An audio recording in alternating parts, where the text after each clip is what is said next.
Dr. Christie Manning has a bachelor's degree in human factors engineering from Tufts University and a PhD in cognitive and biological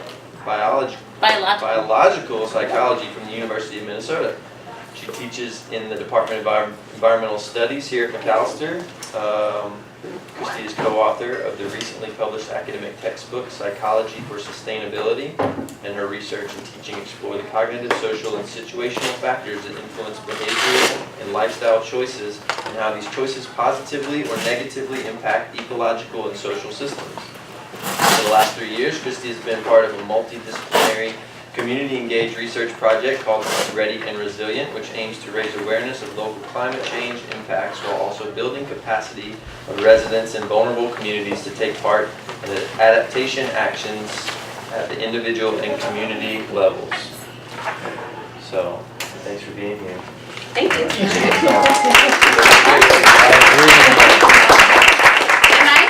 A surprise guest. Not a surprise to me, but a surprise to you. This is Alyssa Erding. Her name's right here. She is a 2017 McAllister grad. She is leaving me. Not forever. And she has been involved in the work that I do. She jumped in with both feet and more about a year ago, and there's been no turning back, and it's been so wonderful to have her as a partner in crime. I try to pull her into these sessions wherever and whenever I can. So this is Alyssa. I don't know if you want to say anything else about you. Christie is my advisor. I graduated with a degree in environmental studies, and I'm very into zero waste. Very. Very much. She's my role model for zero waste. Oh. I even just learned something new from her yesterday that I haven't had a chance to. Living Life Without Plastics website. There's a website, Life Without Plastics. Everybody write it down. It's wonderful. And I brought my breakfast over in a multiply used plastic bag this morning, and I was thinking, I gotta do something about this. It's multiply used, but still. We are going to talk about the psychology of sustainability and motivating voluntary behavior change. This session goes until 11:30, I believe. It's very fluid, and so we have a bunch of slides organized into, this is the rough overview, but what often happens is somewhere in here we get into conversation, and it is flexible enough so that we can jettison things that we have slides for to talk more. There are a few things here at the end that I think are really important, especially because they connect back up with what Rob said this morning and with what Richard said last night about the importance of community level action and how it aligns really nicely with human psychological needs. So I'll make sure that we get there, but don't worry if we are falling behind. The conversation and learning from each other is much more important than what is on the slides. The path can be traversed many ways, as Rob pointed out. We can make our own path, and it's usually better anyway. But this is the general, the overview guide posting of what we want to talk about. So we'll first introduce us really briefly. Please come in. There is a seat right there. Who we are and why we're here, and I'll start with me. I'm here because I have always been aware of environmental limits. I don't know, I think it was something that my family cared about, but then I took it into hyperdrive at some point in my childhood. And have been self-educated. When I studied in college, I did something completely different. I was a human factors engineer, so I looked at usability of machines and how they matched with the way people think, and how they could be designed to better fit with the way people think. But then I would go home at night and I would read environmental articles, and this was in the 90s, so then I would recycle everything that my roommates had and that I had, and I would engage in these things on my own. It wasn't until I got to grad school and did a little stint of a research project in Germany that I realized that what I was doing in my professional academic life really worked very well with what I was interested in outside of my academic life. One of the concepts that I've come across in the last few years is called just sustainabilities by Julian Ageman, and this is his website, julianageman.com. He is a professor at Tufts University, that also happens to be where I studied, but he wasn't there then. Because one of the things that I observed earlier, and this is changing, is that the environmental concerns and social justice concerns were often talked about in two different realms. And Julian Ageman is one of the people who brings these things together in his just sustainabilities conception, where he talks not only about the environmental limits that we all live within, but he also talks about the fact that we have a social justice floor, a social foundation, under which we cannot allow ourselves or anybody else to fall below. And this space in here is the safe and just space, the donut, for humanity, where everybody has access to what they need to live a just, enjoyable human life. And we all live within the limits that are shared ecological limits. So upon discovering this, it gave me a great framework for the work that I do in psychology. And part of the other reason that I'm here, I've been involved in transition town work rather tangentially since I moved back to the United States and back to Minnesota in 2004 and participated in a training, I think, in 2005. It is both a really rewarding place to do work because of the community connections, but I confess that my concerns for others in the world and for my own children and the future keep me awake at night. So I want to do the work right. I have to keep moving forward. And what I do satisfies that need to be doing something positive. And the transition town is an especially rewarding place to be doing that work. So, Alyssa appeared in my life about a year ago. She was a geology or biology major? Well, both at one point, but geology at that point in time. My path was similar, I guess, to yours in that I was in a field that I cared about, but it wasn't what I wanted to be doing when I went home at night. And it was first week of fall semester of my senior year, approximately 11 months ago. And I just gotten out of my mineralogy class. I was a geology major, and I was like, this stuff is super cool, but I can't wait to get to Christie's class. And I really don't want to do my mineralogy homework, and thinking about the year ahead and looking at rocks all day. I love rocks, but it's not, it just wasn't what I wanted to be doing. So I walked into the environmental studies office and I said, hello, Mr. Chair, can I please be a major? I know I have only 2 semesters left. And we worked it out, and I changed my major in the first semester of my senior year, which is possible. So tell all of your children. It's nearly unheard of. It is possible, and I graduated on time. So it worked out really nicely. I am here because I read a book last summer before I changed my major. It got me to start thinking about zero waste. It's called Zero Waste Home by B. Johnson. It's an awesome book. Phenomenal, and it inspired me to just completely change my whole life, and I did, and then I changed my major as well, and I've been working with Christie ever since, and it's been really wonderful. I'm here today because I don't know what I'm doing with my life. So I'm stuck around for the summer, and she was pulling me to all these places, which is fabulous. It's really great. So, yeah. Yes, the B. Johnson book, which Alyssa has now bought a whole bunch of used copies, and she gives them out as gifts without wrapping paper in true zero ways.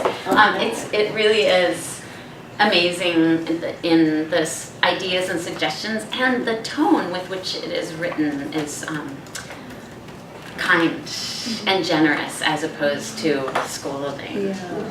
So.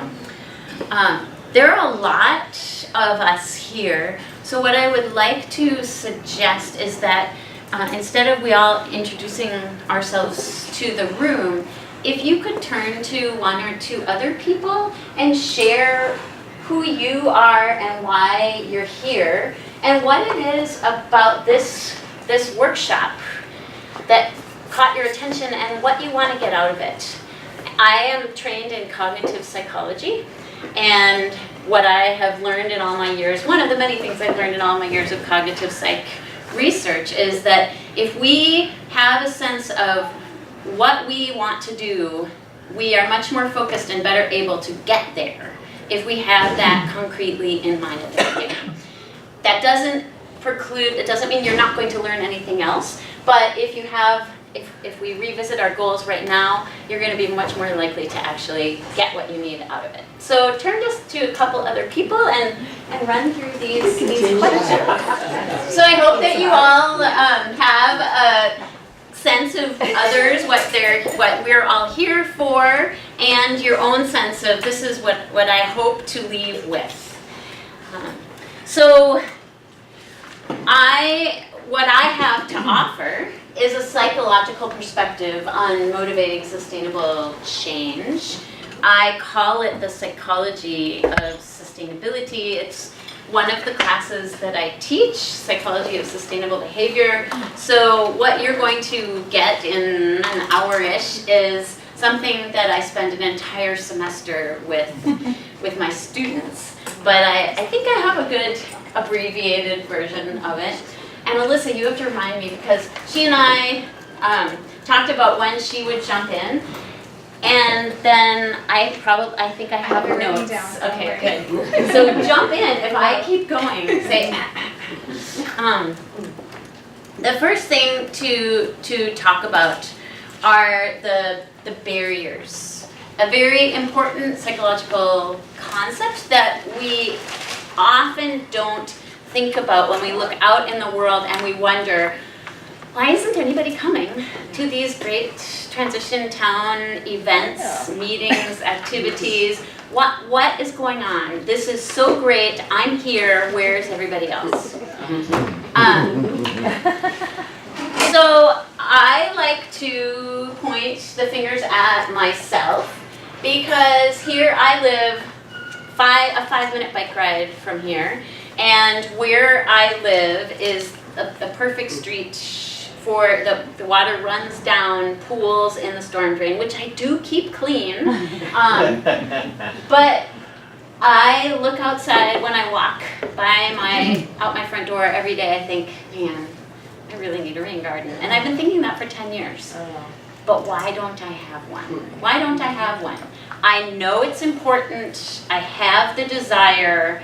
I know more or less where I could go to take care of it, to start the process. I don't know too much more than that. But the point is, when I think about it for myself, I can come up with the whole list of reasons, right? It's no, it's complicated. But if I look across the street at my neighbor, it's a lot more difficult for me to say, oh, well, they're so busy, and the money's really tight at the end of the month, and they've got 3 little kids. It's much harder for me to come up with the reasons that get in the way of somebody else when I look at myself, I can generate all the reasons why I'm not able to do it. And this is a psychological, it is a human psychological trait for us to allow ourselves a lot more moral and other licensing than we allow others. It's also the fundamental attribution error, where we attribute to ourselves all these external reasons why we can't do something, but when we look around at others, we attribute it to their internal flaws, right? And so one of the things that I want you to take away from this, it's one of the most important things, it's, and I think everybody who's here I know has a lot of empathy. Maybe that's many think right now, it's a quality characteristic of humans that is a little lacking. We're having a hard time feeling empathy. But empathy is important, but also to try to put yourself in the perspective of the other to see the barriers that exist. Think about the situations in the world that are stopping people from doing what is in their own best interest and what you see clearly as a really positive way forward. And this is a formula that I have been talking about with people for many, many, many, many years. The idea that a person's behavior is not solely a product of that person's desires or needs internal, who they are. Just as important, and in many cases more important, are the situational factors that help or impede that person's actions.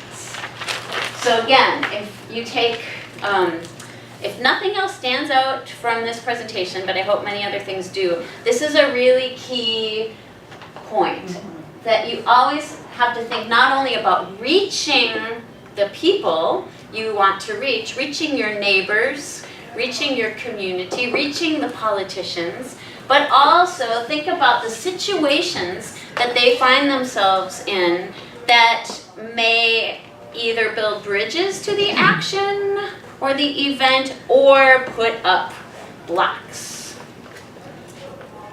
And what, here's something more realistic can talk. The barriers take many, many, many different forms, the situational barriers. And some of them are obvious and others are less obvious.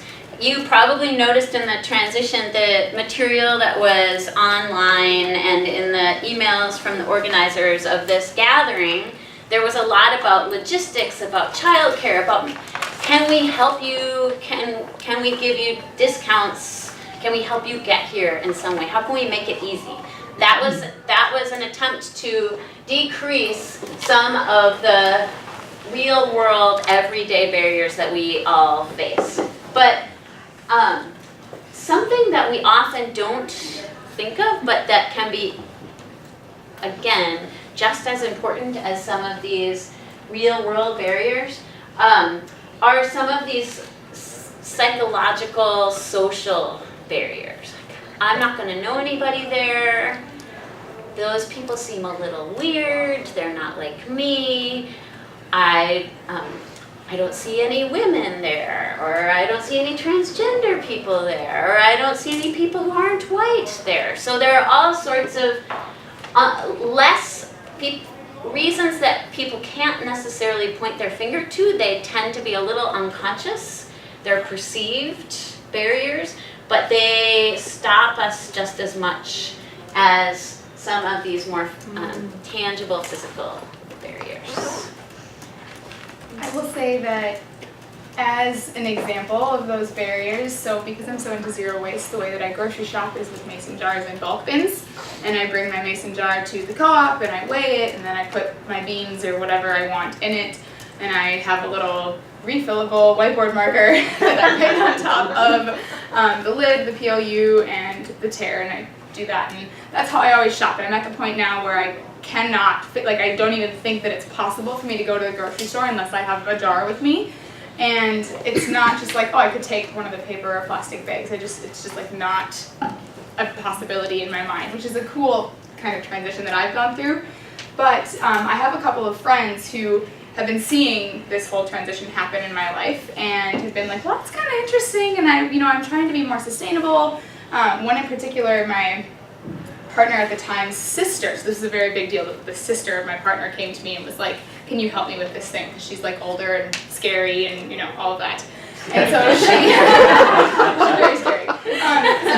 So she's like 27 and has a child and is married and was like, I'm trying to be more sustainable, I'm starting composting in my house, can you take me to the co-op and show me how you grocery shop? And I said, absolutely I can. So we went to the co-op together, she brought her list, I brought mine, we did the shopping, I showed her how to do it, and now she does it the same way. And there was absolutely no way on earth that she would have done that without me showing her. Because going to the store with a jar, when the only thing you've ever done since you were little is go and walk the aisles and take the plastic bags and the prepackaged things, and even if your parents have shopped in the bulk section, it's more than likely that they use the bags that are there, that are provided for you, which is still much better than buying things not from the bulk section. But it can be hard when you don't really know how it works, and you don't know how all of the employees are going to react, and all of the people in the grocery store are going to say, what is she doing with that? And I do get sideways glances when I'm in the aisle, but I also have had really great conversations. Wow, that's so cool, I should be doing that too. Like, how did you get into that? And those things are really rewarding. But coming over those barriers of not knowing how to do it, or fear of what the people will think, or I don't know anyone who works at this grocery store, so they're going to judge me. They won't. They think it's cool. But it's hard to do that without sort of a friend by your side. That can be a really great way to overcome them. Can I just add, I do the same thing with the jars, and I store them at home, so they always have the same lid on them. So when I put them in my bag, they're my shopping list. Yeah. I don't have to even waste a piece of paper by putting them on there. It works. Yeah. It's great, but you have to have a place that sells in bulk. That's true. So if you don't, then you have to get together with other people and start a co-op. Exactly. So there is a barrier, right? If a place within reasonable distance of where you live doesn't have bulk available, that's a solid real world barrier, not a perceived barrier. Does anybody else have any barrier examples that you would like to share, Andy? At one of the 350 events, maybe 10, 11, 12, one of my friends, she came along, and we were having all these great climate change activities, and she confided to me, you know what, it's really intimidating being here because you guys are all so good at this. Yes. And there was Yes. even a board Yes. that said, write down on the board, put a post-it about what you are failing at.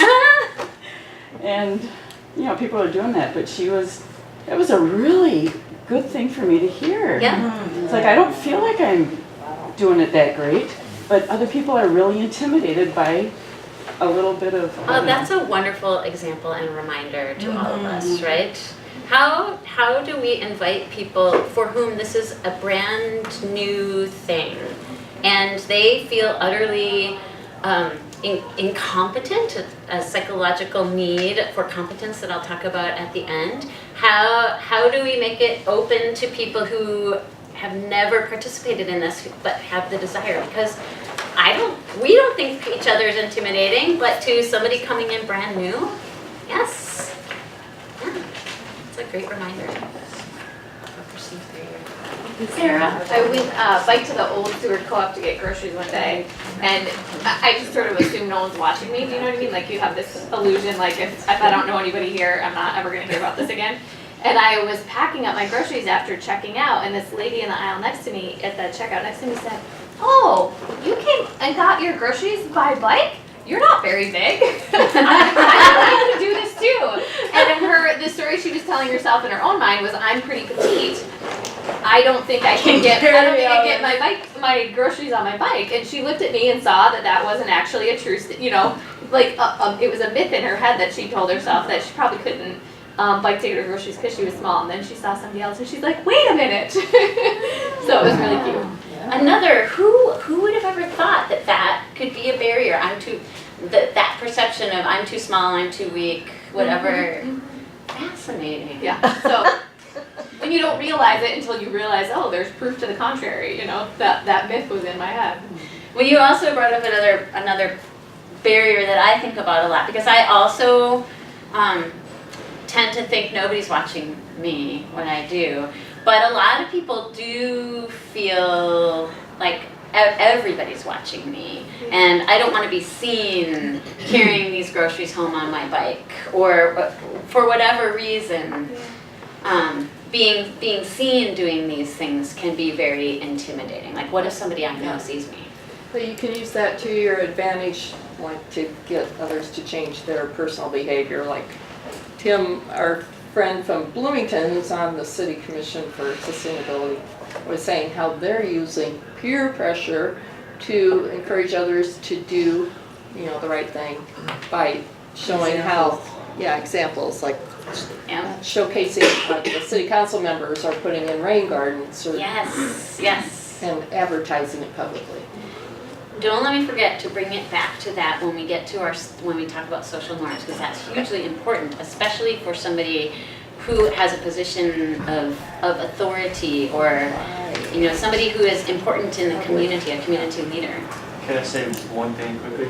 One thing we've discussed at home is doing zero waste dinners, where essentially the dinner is the thing that brings everybody together, but then we partner with the co-op. We go to the co-op, we show everyone how to shop zero waste, and then we go cook together and eat a meal together. So that's like one quick little thing that like really engages a lot of people.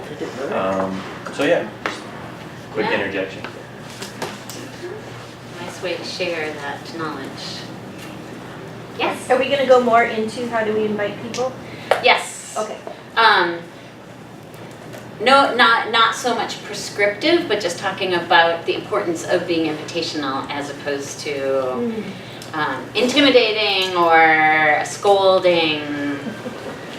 And you'll hear a great story. So I always like to return again to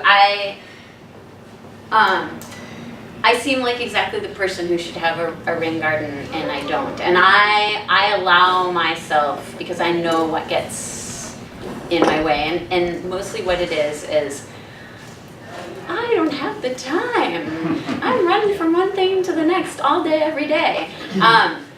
And so if anytime we look around and wonder, why isn't that other person doing what I think they should be doing, try to look at yourself and remember that all the barriers you're facing, no doubt they are facing barriers as well. And how can I help remove those barriers? What can I do to be a barrier remover is the question to ask yourself. How can I find out what the barriers are, and how can I be instrumental in taking those barriers away? So the next part of the discussion, we're going to talk about the deep psychology. Barriers, the barriers are an important part of, in the past, we have these different waves in psychology, things we pay attention to, and in the 20s, 30s, 40s, 50s, psychology was all about behaviorism, and that was when we would put rats or pigeons in these little boxes, and they would press levers, and then if they got a treat, they would continue that behavior. So it was all about the way that the world rewarded or punished behavior and how that shaped behavior. And barriers are an example of, barriers and rewards are an example of behaviorism, so how you can shape people's behavior to move towards something or move away from something. And the more barriers that are there, the more likely they'll move away from whatever that behavior is. The more rewards that they perceive, the more likely it is that they'll move toward the behavior. So that's the behaviorist school of psychology. Now we're going to get into more of the internal motivation psychology. And there are so many topics, but for this kind of workshop, I've narrowed it down to 3 different key points. The keys to internal motivation are aligning with people's identity and values, thinking about social norms, and thinking about basic human psychological needs. And the first thing we'll talk about is identity and values.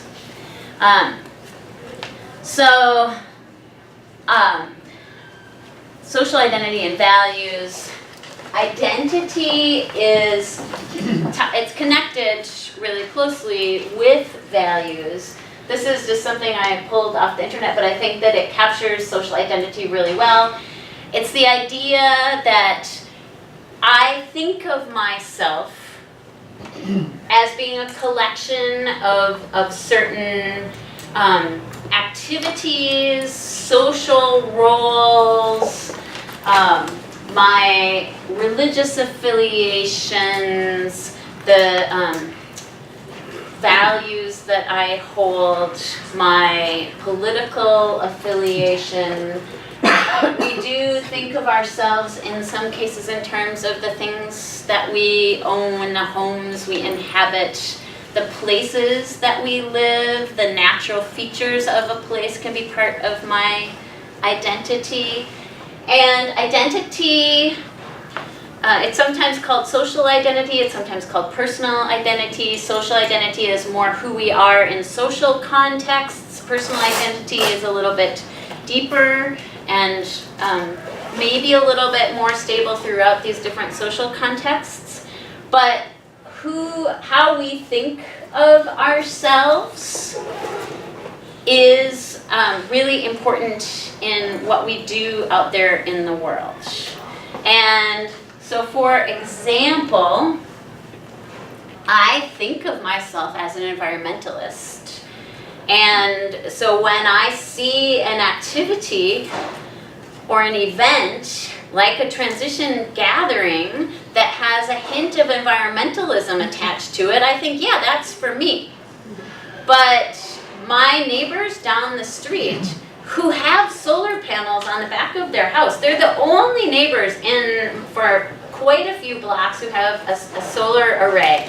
They do not think of themselves as environmentalists. And so they would not feel inclined or invited to an event that had an environmental overtone or undertone, because that is not part of their identity. They have solar panels because they like the idea of community and energy independence. They wanted to save money. It seemed like a smart decision. They're not anti-environmentalists, not in any way, but they just don't think of themselves that way. And so this identity gap keeps them away from lots of things that I think, well, yeah, duh, of course I would go to that. Of course that's a great idea. So think about how the activities you are putting out there might appeal to somebody's identity or not.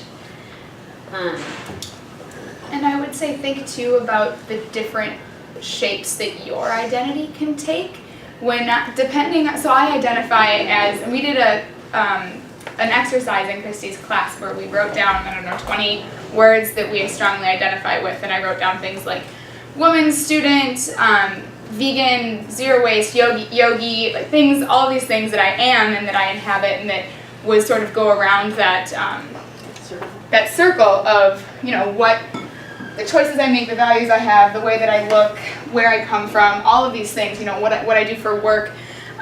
And depending on what situation I'm in, I will sort of squeeze myself more towards one of those things or another one of those things. For example, when I'm with friends at McAllister, I identify more with being a student and with being an environmental studies major, and a lot of the things that I have in common with people here, with being politically liberal, with being, a lot of the things that I identify with. But when I go home to my family, who is from Bloomington, I'm from Bloomington, and we go up north to go hunting.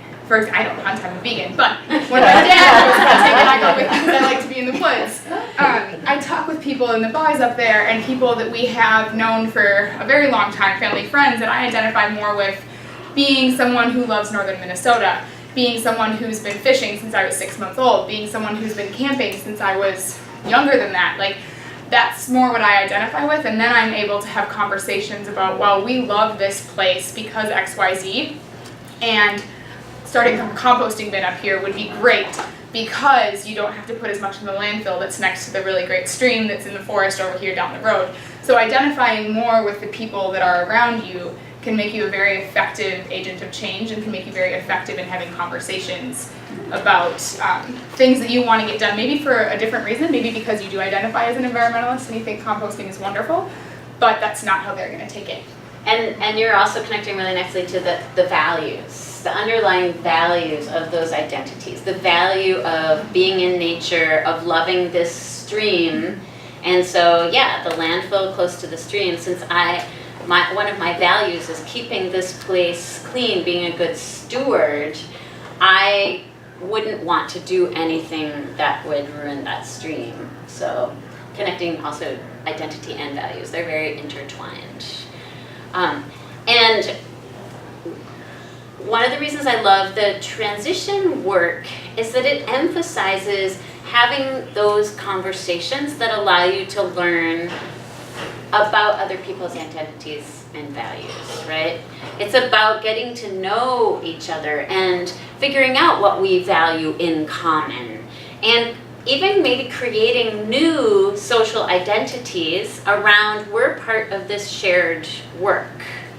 That can become a new identity for people. Being part of, maybe not being part of the transition town, or yes, maybe being part of the transition town, but being part of a community that cares about these things and that is working toward a positive future based on shared values. Now, I have to bring this up because it is the elephant in the room right now. Political affiliation today has become a huge source of people's identities. And the political affiliation has also become an identity gulf that is very difficult to cross and to make bridges across. Not impossible, but very difficult. And I don't have perfect answers for this. There's people here, sorry. Oh, somebody wants to come in. Do you mind standing, or do you? Because you could stand back there. There's also space right here. Oh yeah, there's also a spot right there.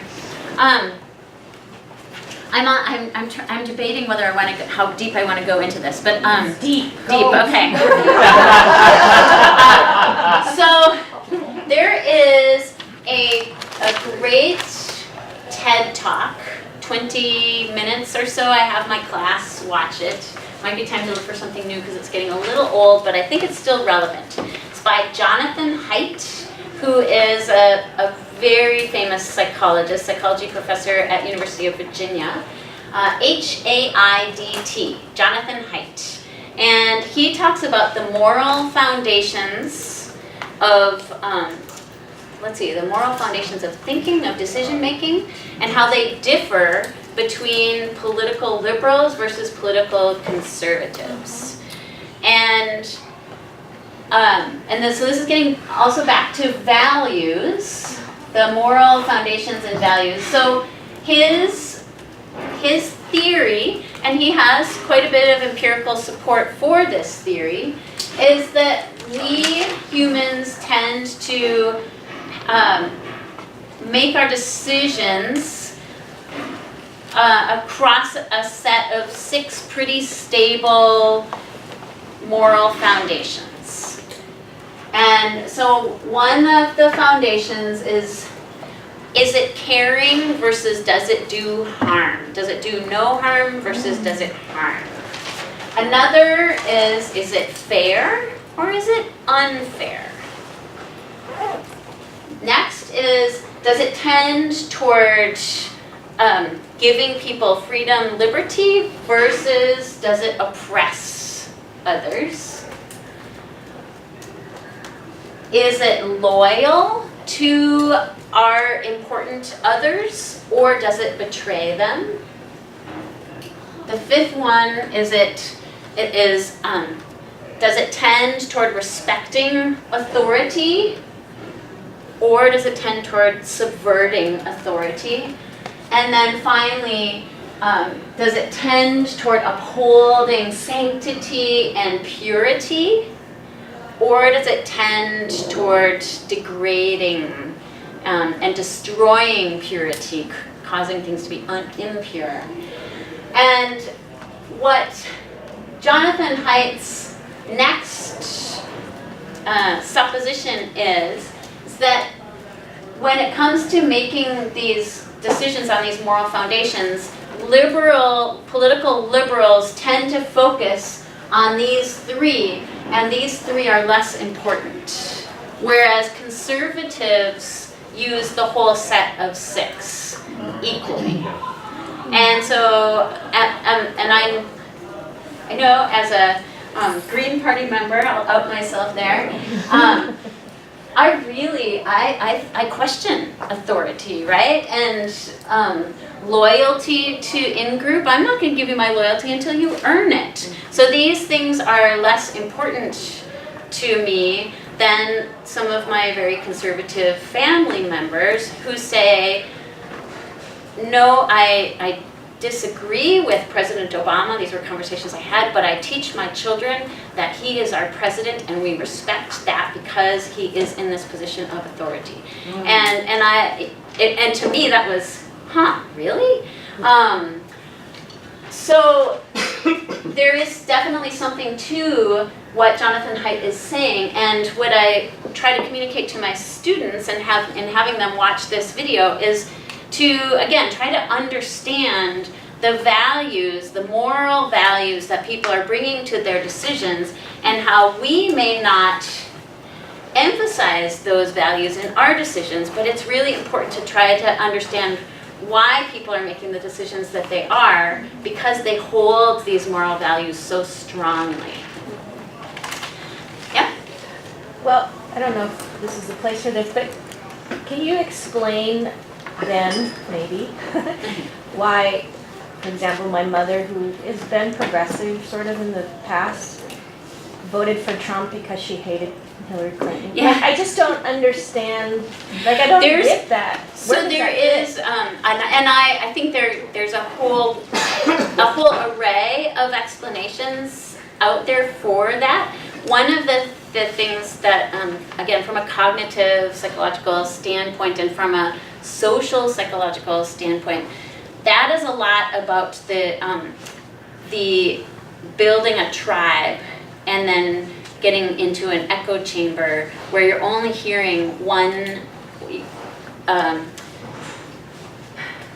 side of a very complex story. So you're only hearing and talking with people who agree with you that Hillary Clinton is bad and there's all this evidence, and you don't necessarily question outside of that, and everybody is guilty of that. I think those of us who put our allegiance behind Hillary Clinton, we didn't want to look at any information that might have questioned her fitness, her honesty, whatever it might be. And so there's another social psychological concept called group polarization, where if you come into a group discussion believing something like maybe, yeah, I'm not so sure about Hillary Clinton, the discussion with group members who share that tentative, maybe she's not so great, everybody in the group becomes more extreme through that conversation where you're talking to only people who agree with you. The group becomes more extreme through that process of social normalization. And we see that now writ large out there in because it's so easy to limit the information that we're exposed to those people who agree with our views. Through that, our views tend to become more entrenched and extreme. But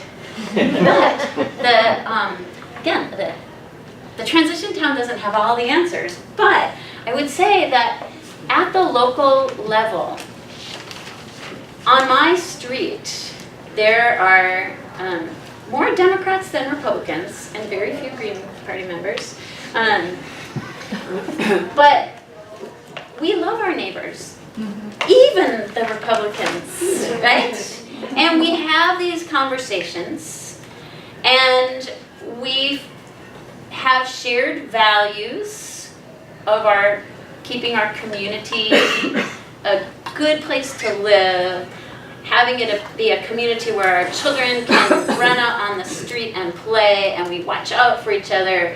We share our raspberry bushes with each other. So at the community level, some of these tendencies to not understand each other, to not be able to talk across these divides, to become more entrenched in our views, these things are not as true at this community level.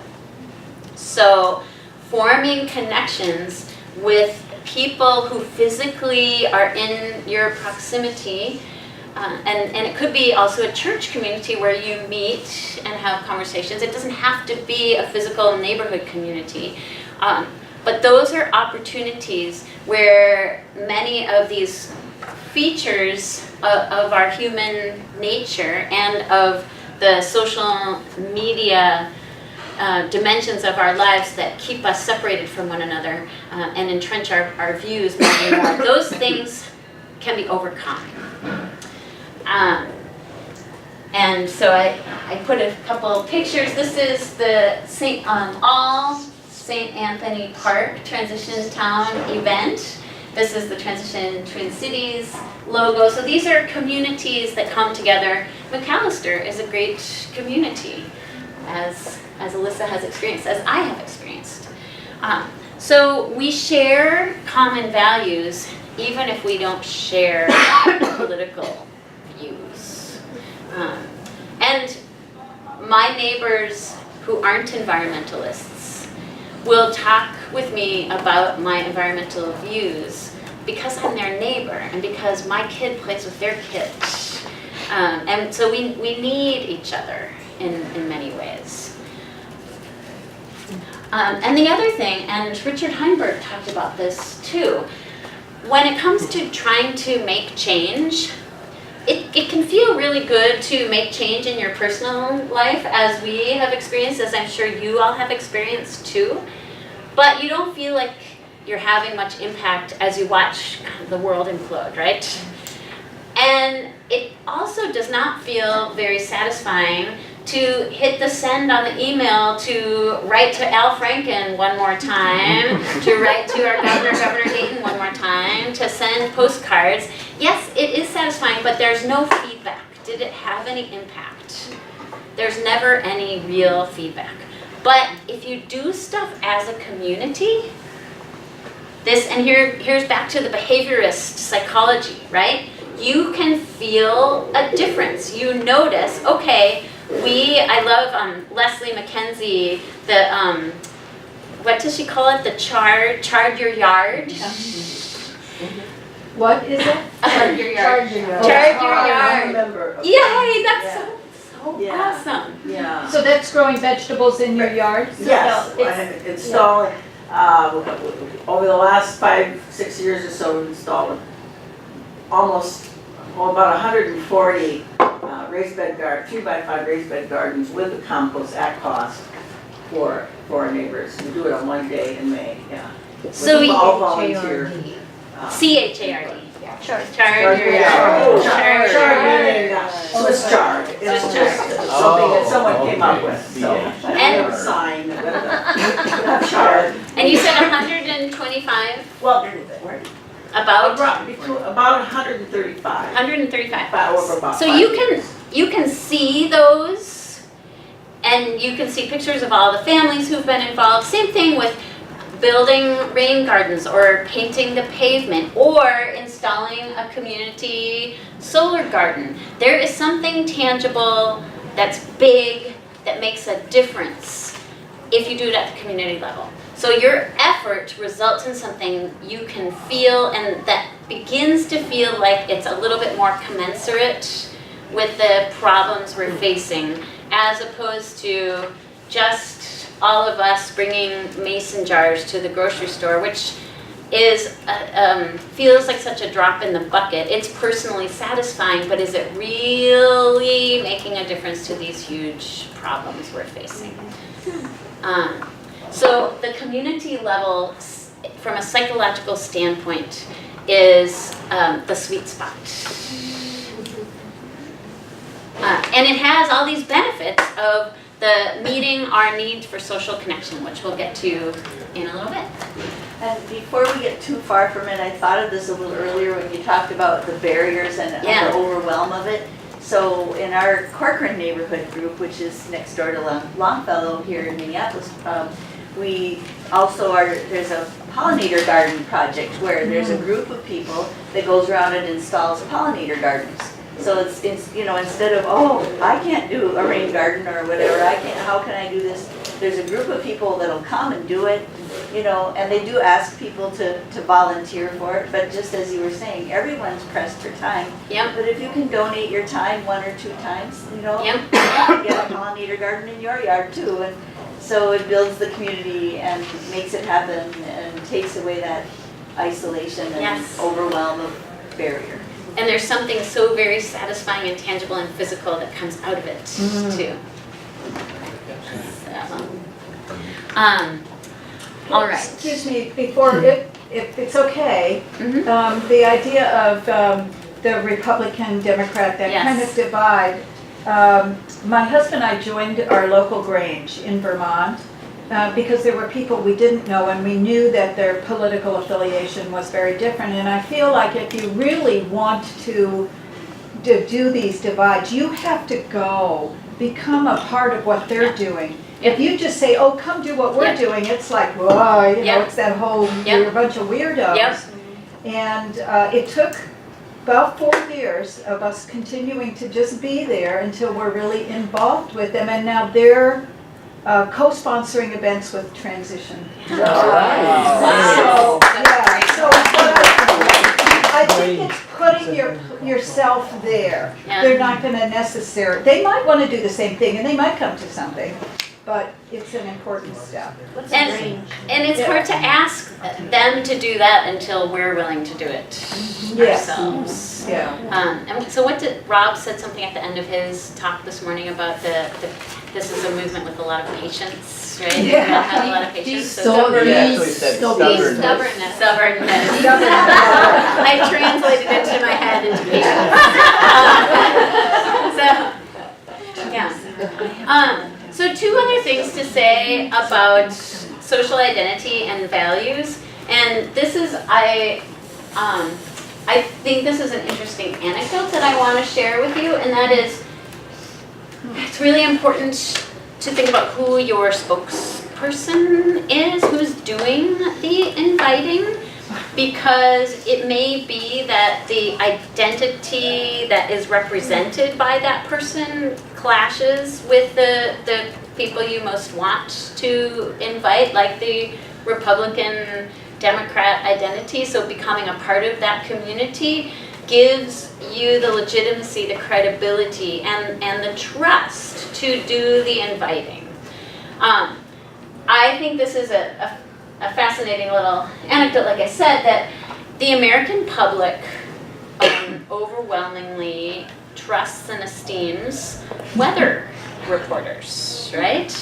And so they're a great spokesperson for lots of things. The problem is, up until a few years ago, more than 50% of them were climate change deniers. That has changed because an organization, the Yale and George Mason Climate Change Research Group, they have been doing these trainings with weather meteorologists on climate change, and the trend is changing toward more and more weather meteorologists not being climate change deniers.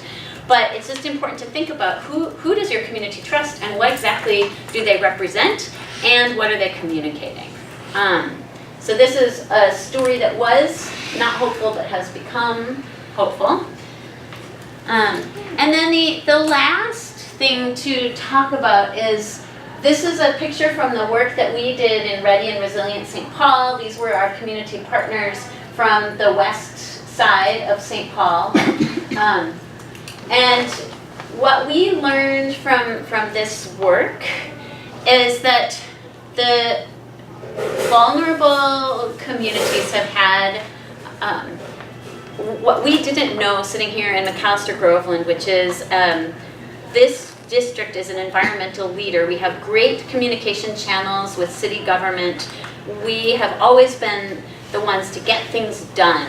We've been the role model when it comes to recycling, composting, installing rain gardens, etc., etc. Other communities historically have felt battered by government. We have a community just north of here called Rondo, and that's our historical African American community here in St. Paul. In the 50s, is it the 50s, they built the interstate through that community and decimated it, right?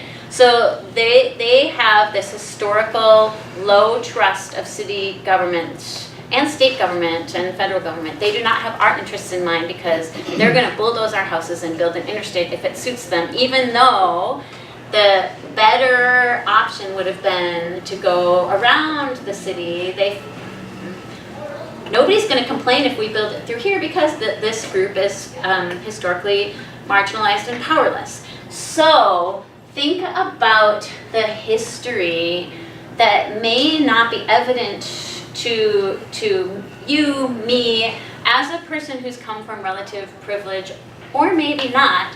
But again, try to understand the history that the people around you have experienced. What are they carrying with them from times past that may lead to lower levels of trust of organizations of various types? And environmental organizations also have a reputation among marginalized communities, immigrants, people of color, as caring more about nature than about them, about these communities, and also these trends are very true. Environmental organizations are overwhelmingly white and male, and structurally have prohibited diverse people from becoming involved, and they've represented the interests of the hikers and the hunters and not of the people who have wanted to actually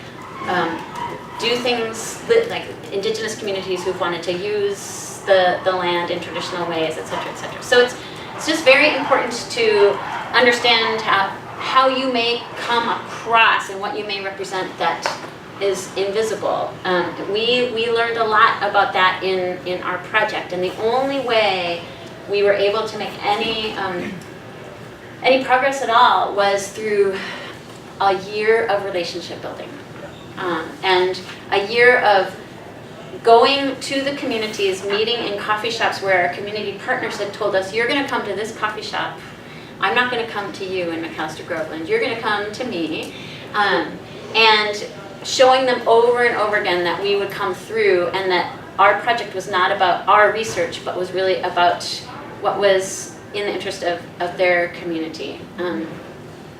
Before they would give us access to their friends and community members, we had to show them that we were worthy of that trust. All right. So it's 11:11. We can run through the norms and the needs fairly quickly. I'll explain what a norm is, but I think you all know.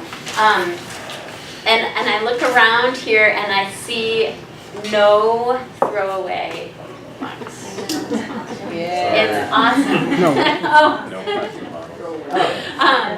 Oh. And that is unusual. When we go anywhere else, the norm is you get your to-go cup. And what we really need to do is to encourage new social norms, and not just about mugs, but about lots and lots of things. How we grocery shop, how we move our bodies around the world, where we buy our clothes, what we wear, how we do agriculture, how we talk to one another across these different differences in our society. Now, social norms are largely unwritten. They're visible and evident, but there's no place you can go to find out what the social norm is before you get there. Usually you don't know what the social norm is until you've broken it, right? And you figure it out really quickly because of this sort of, or those, and you get a physiological response, right? Your heart starts to beat, your palms start to sweat, you feel like, oh my god, I gotta get out of here right now. Quick, hide that, whatever it is. Yeah, hide my mason jar, throw that bag over it. You clearly have experienced this multiple times. And so it comes from our human evolutionary history. We evolved in cooperative tribal groups. The one who transgressed the norm of the tribe, what happened to the one who broke the norm? Ostracized and most likely quick demise. And so the ones who survive to reproduce and create our lovely set of today's humans, those are the ones who paid attention. And so we have inherited this very sensitive radar to, okay, what do they think of me? Am I okay? Am I okay? Am I okay? Uh-oh. Change quick. But it's not conscious. It operates largely unconsciously, and so we are slave to what others think, and we don't realize it. We don't realize that we're changing, and it's often not sudden change. It's a very subtle change, like, oh, you know what? I see this in my teenager all the time. I can't wear those shoes anymore, Mom. They're not comfortable. But we just bought them for you 3 weeks ago. What do you mean? Well, nobody's wearing maroon anymore. You know? Oh my God. So this is the teenage years, the extreme sensitivity to social norms. I cannot tell you how many conversations I have listened to between her and her friends, sadly, about, yes, but the black, but the maroon, but the black. Like, it doesn't matter, it's shoes. And as we've already briefly talked about, there are a lot of things right now that are normal that are completely absurd with respect to both the social floor of our world as well as the ecological ceiling. We need to reset a lot of norms.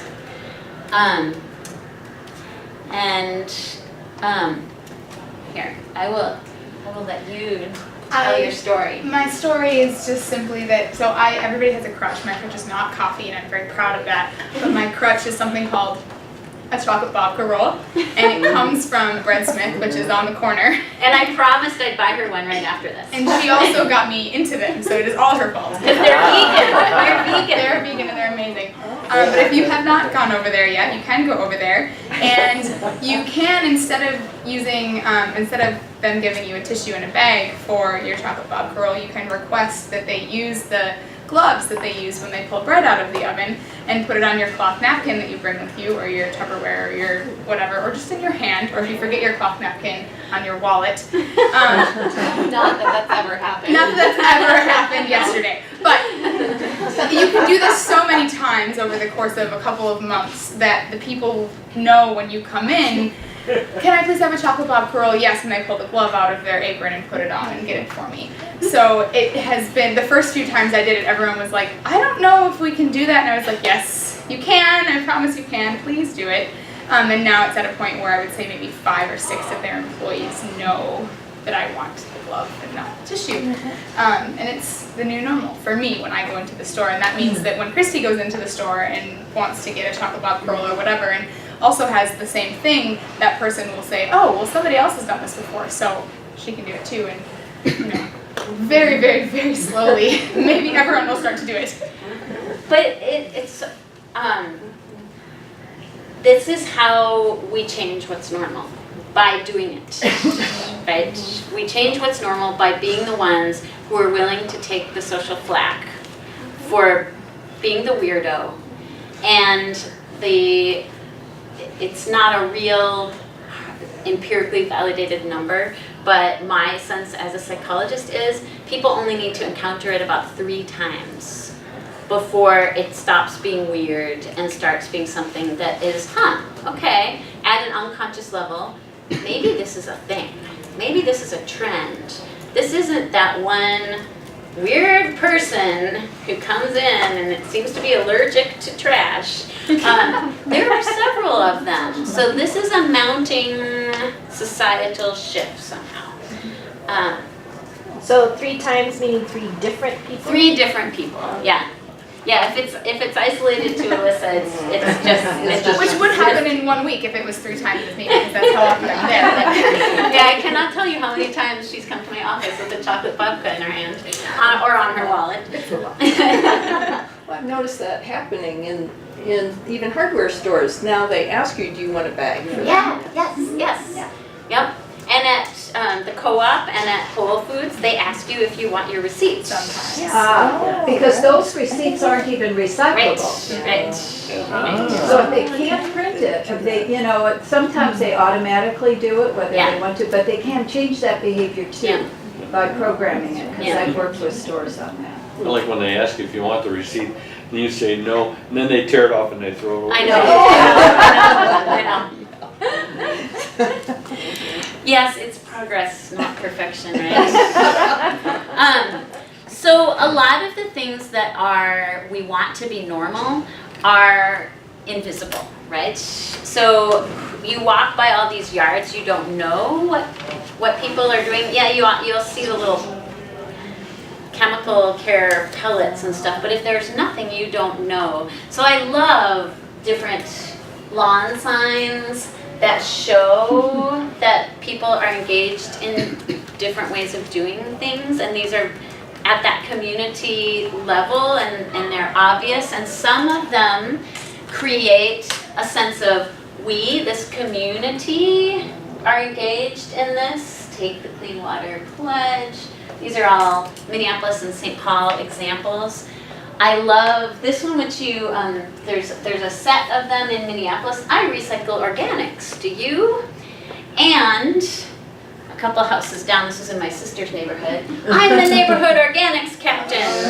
So if you have questions, you can ask me how to compost. People love to be seen, so showcasing what people are doing in local newspapers or picture boards at events. But again, I'm thinking about Angie's cautionary tale of you want to have some people who are not pros represented as well, right? So that people have examples of people that they can identify with. My identity is as a beginner here, not as all of you people who have been doing this for years. So how can we welcome the beginners as well as the pros?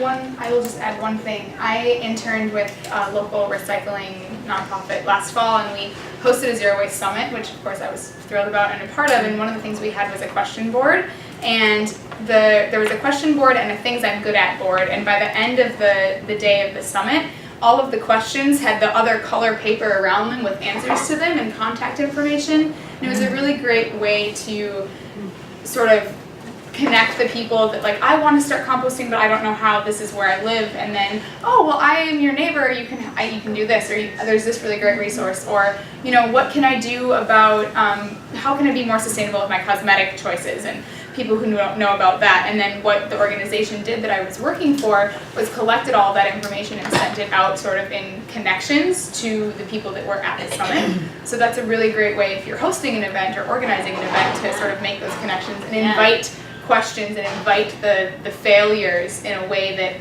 can be addressed with solutions almost instantaneously. So we really do, we have this need not only to be seen and to offer what we're doing for sort of public awareness, but also to be helpful to others, which I'll talk about in a second. So the last thing about social norms is, in contrast to those looks of disdain or oh my god, I can't believe this, the positive feedback, signs of feedback that you get when you're doing something different that feels a little risky, but somebody tells you, oh wow, that's so cool. And you've experienced it in the grocery store with your mason jars. It feels a little uncomfortable, but then people say, oh, that's so awesome. And again, behavioral psychology, if you get positive feedback, that makes you want to do the behavior more. And so another thing that you can do in your community and outside of your community, everywhere, is just give people that little bit of positive feedback when you see them doing something that makes a difference. Don't overlook it. Go out of your way. And yes, that can be socially not normative, and that can incur those weird looks, like, why are you telling me thank you for doing this? Of course I'm doing it. But it's still worth it. It's still worth it to give people positive feedback, again, even if it feels uncomfortable, because that's creating that this is normal, this is something that is admirable, I approve, I'm part of your tribe, we're gonna survive as a tribe because of this positive thing you're doing.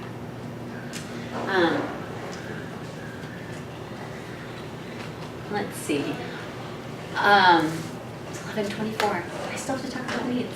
But I think this is important too. Oh, it's very fuzzy, sorry about that. As a society, we are all connected.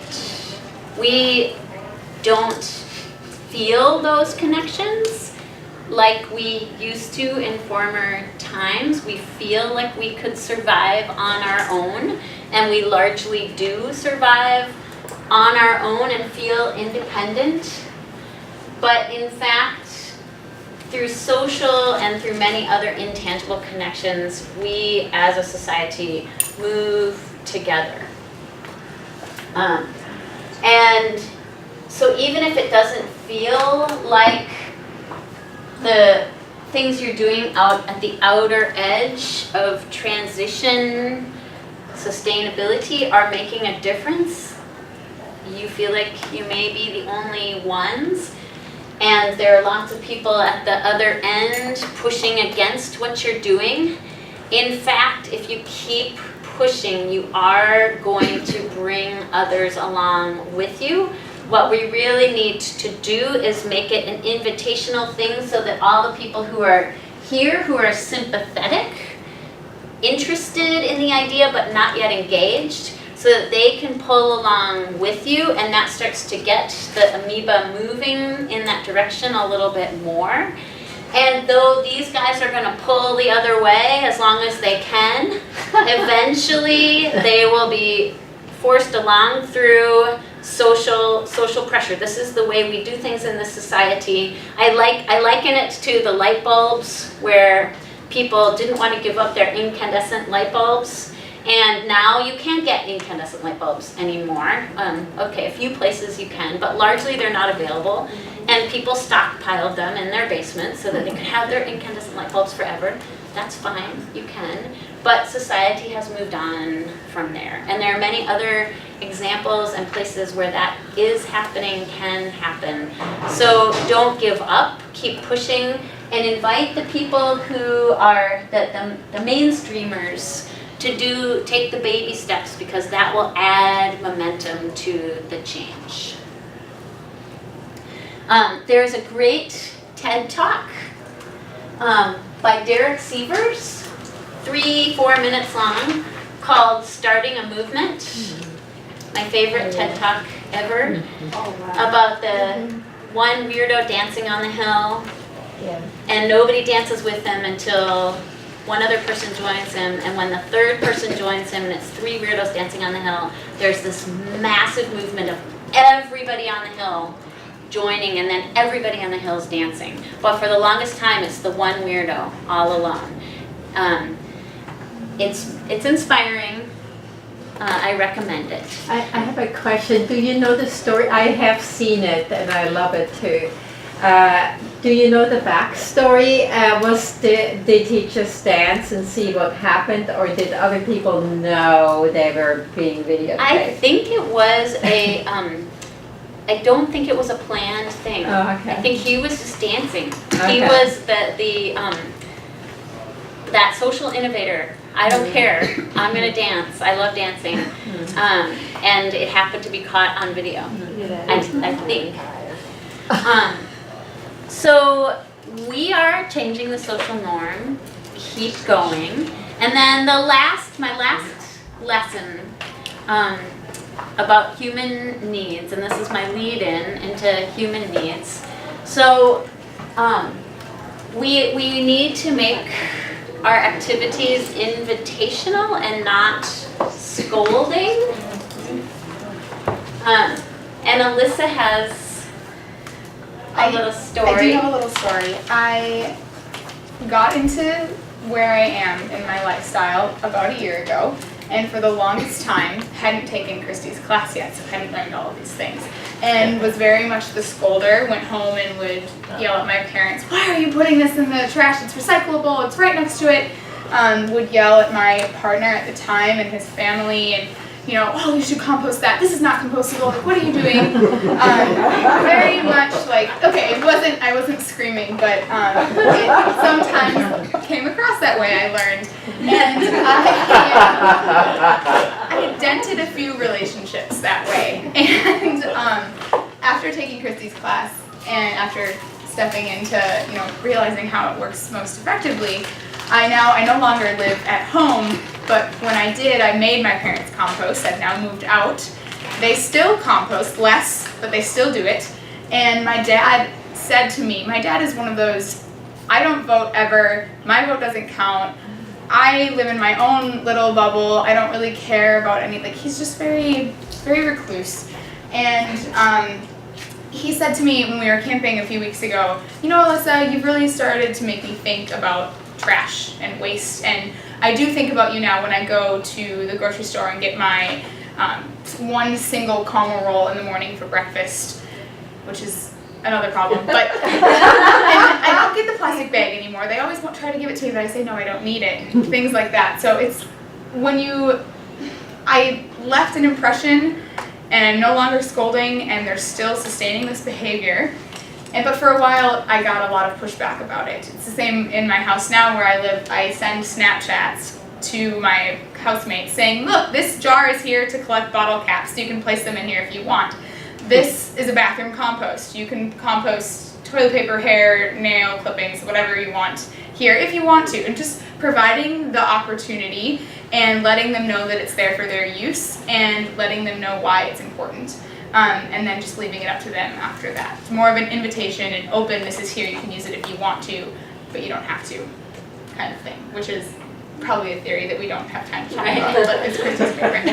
Well, I'm gonna torture you for 3 more minutes with my favorite theory. And this is all about meeting psychological needs, the very last piece. My favorite psychological theory is called self-determination theory. And I think it explains so much about human behavior. As a parent, it explains so much about how my children learn and make their way in the world and how they interact with me as a parent. But it also has a lot to say about why or why not people engage in efforts like transition or sustainability. So self-determination theory is a theory of motivation. And what it says is that, or suggests, is that humans have 3 basic psychological needs. You've all heard of Maslow's hierarchy, where we have physiological needs, blah, blah, blah, blah, blah. It's not empirically validated.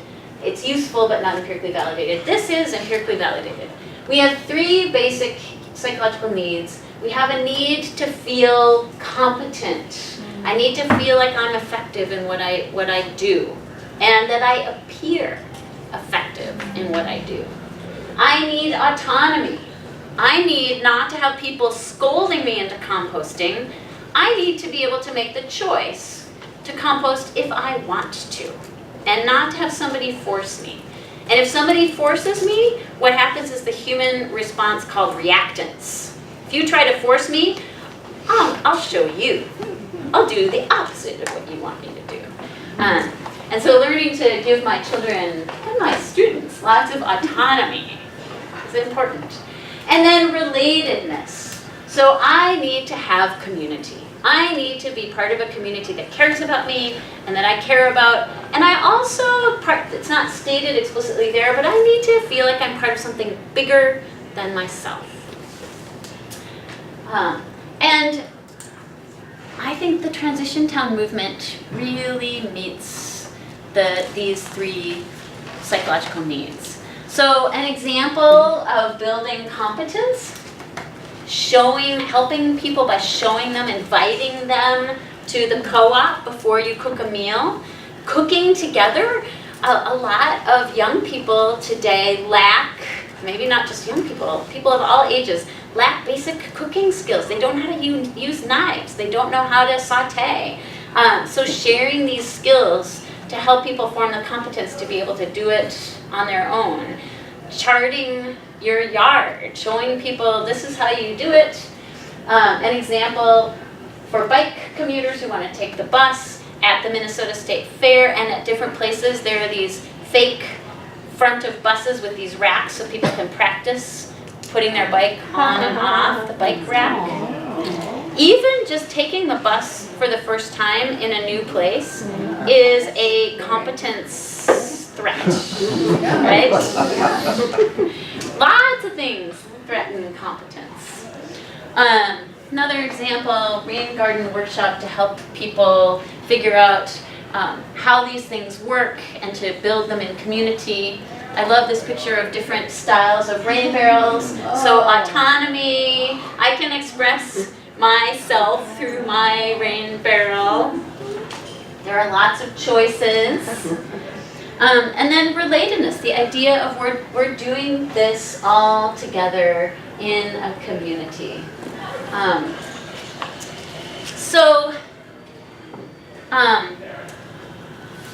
The bonus lesson, I skipped over my lesson slides, or not the bonus lesson, that's coming in a second. The Transition Town is a way to think about activities that meet these psychological needs for competence, autonomy, and relatedness. And keep those in mind too. Particularly the idea of autonomy, that people do not want to be forced into anything. They want to feel like they're coming to it of their own volition. And the more that it is my choice to participate in something, the more committed I am to it, and the more I will actually give it my all. But if I feel like somebody else is making me do this, my commitment is going to be much lower and I'll drop out much more quickly. So the final thing to say is, whatever you do, make it fun. This is a picture taken by another one of my wonderful former students who now, actually she was in DC, now she's back here starting grad school at the University of Minnesota. And she took this picture of her foot in Washington, D.C. with this little stencil, "Your bike is sexy." So if you can make things fun, which Transition Towners really do a good job at, you will attract more people, invite more people, than if you make it something that is all about fear or you must or scolding. And then, this isn't as relevant to you as it is to college students. who like to watch videos of fuzzy animals. That's true. But we could all use more fuzzy animals in our lives. So thank you for being here. Thank you for the work you're doing, and I hope that you've gotten what you set out to get through this presentation. All right.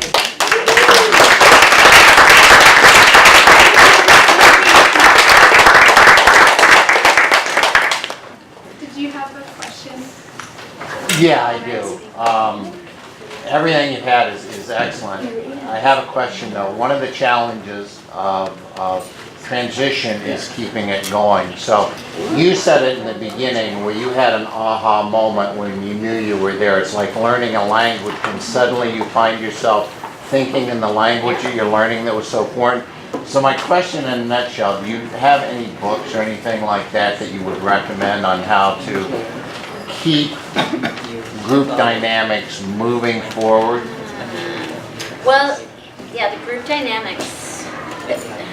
Working with other humans is tricky. I don't have a book right offhand. There's a group here in town.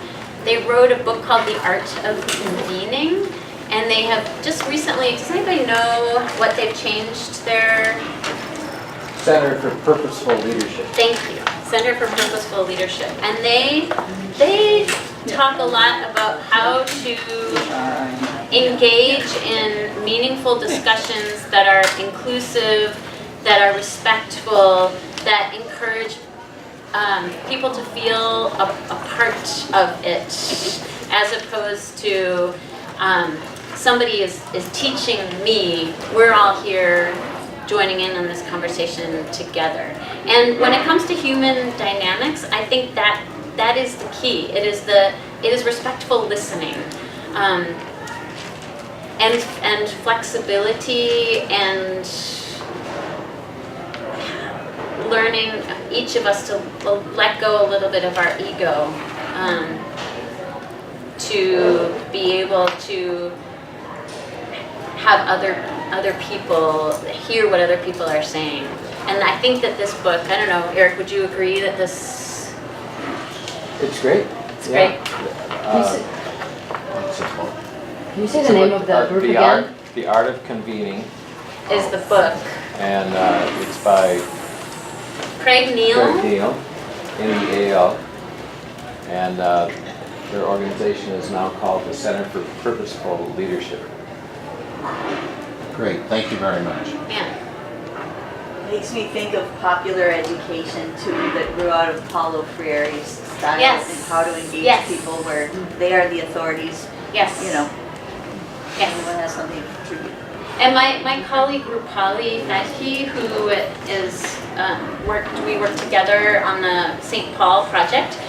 Her research is all about that kind of creating groups, true democratic processes where every voice is heard, every voice has authority. How do you create those groups, and when and how do they offer something that truly moves society forward? So, of course, that's all subjective too, right? What moves society forward? All right. Thank you all.